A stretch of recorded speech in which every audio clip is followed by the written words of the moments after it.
വാർത്തയിലേക്ക് വീണ്ടും. പാർലമെന്റ് തെരഞ്ഞെടുപ്പിൽ തൃശൂരിലെ പരാജയം പാർട്ടിക്കേറ്റ മുറിവെന്ന് CPI സംസ്ഥാന സമ്മേളനത്തിൽ സംസ്ഥാന secretary Binoy Viswam. Party vote ചോർന്നോ എന്ന് പരിശോധിക്കണം. K. ഇസ്മായിലിന് മുന്നിൽ വാതിലടക്കില്ല. K. ഇസ്മായിലിനെ മാത്രമല്ല വേദിയിൽ നിന്ന് ഒഴിവാക്കിയത്. പന്ന്യൻ രവീന്ദ്രനെയും C. ദിവാകരനെയും ഒഴിവാക്കിയിട്ടുണ്ട്. ഇസ്മായിൽ പാർട്ടിയെ തുടർച്ചയായി കുറ്റപ്പെടുത്തുകയാണ്. നേരിൽ കണ്ട് സംസാരിച്ചിട്ടും ഫലമുണ്ടായില്ലെന്നും K. ഇസ്മായിൽ തിരുത്തലുകൾക്ക് തയ്യാറാകണമെന്നും ബിനോയ് വിശ്വം പറഞ്ഞു. സേഫ് ഹുസൈൻ ലബ്ദീൻ വിവരങ്ങൾ നൽകും. സേഫ, തൃശൂരിലെ തോൽവി സംബന്ധിച്ച് K. ഇസ്മായിലിനെ ഒഴിവാക്കിയത് സംബന്ധിച്ച് എന്താണ് ബിനോയ് വിശ്വം സംസ്ഥാന സമ്മേളനത്തെ അറിയിച്ചത്? ഇന്ന് പ്രവർത്തന റിപ്പോർട്ടിന്മേലുള്ള മറുപടിയാണ് ദിവ്യ നൽകിയത്. ആ പ്രവർത്തന റിപ്പോർട്ടിന്മേലുള്ള മറുപടിയാണ് ഇതുവരെ ഉയർന്നു വന്ന വിമർശനങ്ങൾക്ക് അദ്ദേഹം ചില കാര്യങ്ങൾ വിശദീകരിച്ചത്, പാർട്ടി പ്രതിനിധികൾക്ക് മുന്നിൽ കാര്യങ്ങൾ വിശദീകരിച്ചത്. അതിലേറ്റവും പ്രധാനപ്പെട്ടത് പിരിമുറുക്കമില്ലാത്ത സമ്മേളനമാണ് കടന്നുപോയതെന്ന് പറഞ്ഞുകൊണ്ടാണ് അദ്ദേഹം മറുപടി പ്രസംഗം ആരംഭിച്ചത്.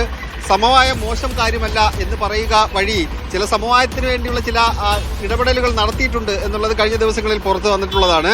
പാർട്ടി പ്രവർത്തകർ ആക്റ്റീവല്ല, അത് മാറണം എന്ന നിർദ്ദേശം സംസ്ഥാന സെക്രട്ടറി മുന്നോട്ട് വെക്കുന്നുണ്ട്. CPI മന്ത്രിമാർ മികച്ച പ്രകടനം കാഴ്ചവെക്കുന്നവരാണ്, അനാവശ്യമായി അവരെ വിമർശിക്കരുത് എന്നുകൂടി അദ്ദേഹം പറഞ്ഞു വെച്ചിട്ടുണ്ട്. തൃശ്ശൂരിലെ പരാജയം മുറിവാണ് ഉണ്ടാക്കിയത് എന്ന് സംസ്ഥാന സെക്രട്ടറി മറുപടിയിൽ പറയുന്നുണ്ട്. ഇപ്പോൾ ജാഗ്രത, നമ്മളന്ന് തൃശ്ശൂരിൽ ജാഗ്രത കാണിച്ചിട്ടുണ്ടോ എന്ന് പരിശോധിക്കണം, പാർട്ടി വോട്ട് ചോർന്നോ എന്ന് പരിശോധിക്കണം, പിഴവുകളുണ്ടെങ്കിൽ അത് തിരുത്തണം. ഇതാണ് സംസ്ഥാന സെക്രട്ടറി മറുപടിയിൽ പറഞ്ഞത്. പിന്നീട് K. ഇസ്മായിലുമായി ബന്ധപ്പെട്ട് കുറച്ച് രൂക്ഷമായ ഭാഷയിലാണ് ബിനോയ് വിശ്വം സംസാരിക്കുന്നത്. സാധാരണഗതിയിൽ രൂക്ഷമായ ഭാഷ അങ്ങനെ ഉപയോഗിക്കാത്ത ആളാണ് ബിനോയ് വിശ്വം. പക്ഷേ K. ഇസ്മായിലുമായി ബന്ധപ്പെട്ട വിഷയത്തിൽ കുറച്ച് കടുത്ത ഭാഷയിലുള്ള മറുപടി അദ്ദേഹം നൽകുന്നുണ്ട്. അത് ഇസ്മായിലിന് മുന്നിൽ വാതിൽ അടച്ചിട്ടില്ല, പക്ഷേ അത് അകത്ത് കയറ്റാൻ വേണ്ടിയല്ല വാതിൽ അടയ്ക്കാതിരിക്കുന്നത് എന്ന മറുപടി അദ്ദേഹം പറയുന്നുണ്ട്. വേദിയിലിരിക്കാൻ K. ഇസ്മായിൽ യോഗ്യനല്ല എന്നുള്ളതാണ് മറ്റൊരു മറുപടിയായി നമുക്ക് കാണാൻ കഴിയുന്നത്. ഇസ്മായിലിനൊപ്പം പന്ന്യൻ രവീന്ദ്രനും C. ദിവാകരനും ഒഴിവായിരുന്നു. അവർ പക്ഷേ ഇവിടെ ഉണ്ട്. K. ഇസ്മായിൽ അങ്ങനെയല്ല, പാർട്ടിയുടെ അച്ചടക്കം എല്ലാവരും പാലിക്കണം എന്നുള്ളതാണ് സംസ്ഥാന സെക്രട്ടറി പറഞ്ഞ മറ്റൊരു പ്രധാനപ്പെട്ട കാര്യം. താൻ നേരിൽ പോയി K. ഇസ്മായിലിനെ കണ്ടിരുന്നു, പക്ഷേ ഫലമുണ്ടായില്ല. K. ഇസ്മായിൽ മാത്രമല്ല പാർട്ടി ഉണ്ടാക്കിയത്. K. ഇസ്മായിലിന് തെറ്റ് പറ്റിയിട്ടുണ്ടെങ്കിൽ അദ്ദേഹം അത് തിരുത്തണം, തിരുത്തിയാൽ സ്വാഗതം എന്നുകൂടി പറഞ്ഞുകൊണ്ടാണ് ആ പ്രസംഗം അവസാനിപ്പിക്കുന്നത്. പിന്നീട് പോലീസുമായി ബന്ധപ്പെട്ട ചില കാര്യങ്ങൾ സൂചിപ്പിക്കുന്നുണ്ട്. പാർട്ടിക്ക് വേണ്ടി എപ്പോഴും പറയാനുള്ളത് ആരുടെ മുന്നിൽ വേണമെങ്കിലും പറയും. അജിത് കുമാറിനെ DGP ആക്കാൻ പറ്റില്ലെന്ന് പറയേണ്ടി വന്നാൽ അത് പറയും എന്നുകൂടി അദ്ദേഹം പറഞ്ഞു വെച്ചു. പിന്നീട് പറഞ്ഞൊരു പ്രധാനപ്പെട്ട കാര്യം തിരുത്തലുമായി ബന്ധപ്പെട്ടാണ്.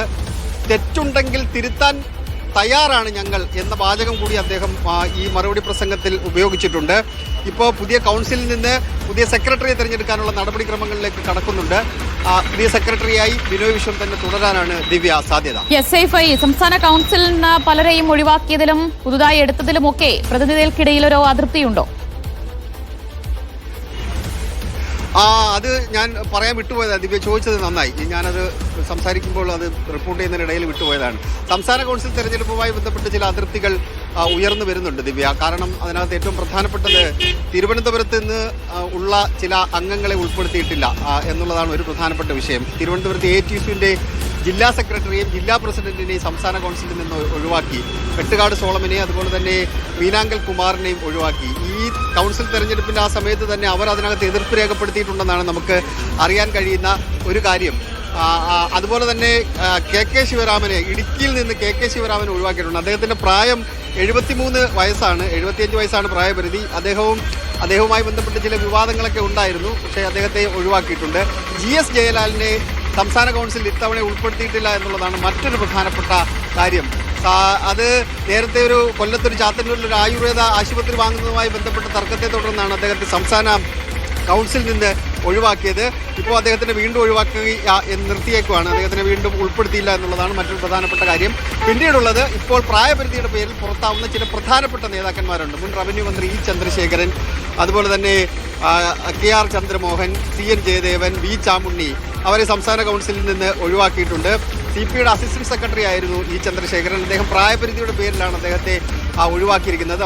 ഒരുപക്ഷെ അതിർത്തിയൊന്നും രേഖപ്പെടുത്തിയിട്ടില്ല, പക്ഷെ മറ്റ് ചിലർ അതൃപ്തികൾ രേഖപ്പെടുത്തിയിട്ടുണ്ട്. അത് പരസ്യമായി അപ്പോൾ സമ്മേളനം നടക്കുന്ന സമയമായതുകൊണ്ടായിരിക്കും ഒരുപക്ഷെ ഒരു പ്രതികരണത്തിലേക്ക് അവർ പോകാതിരിക്കുന്നത്.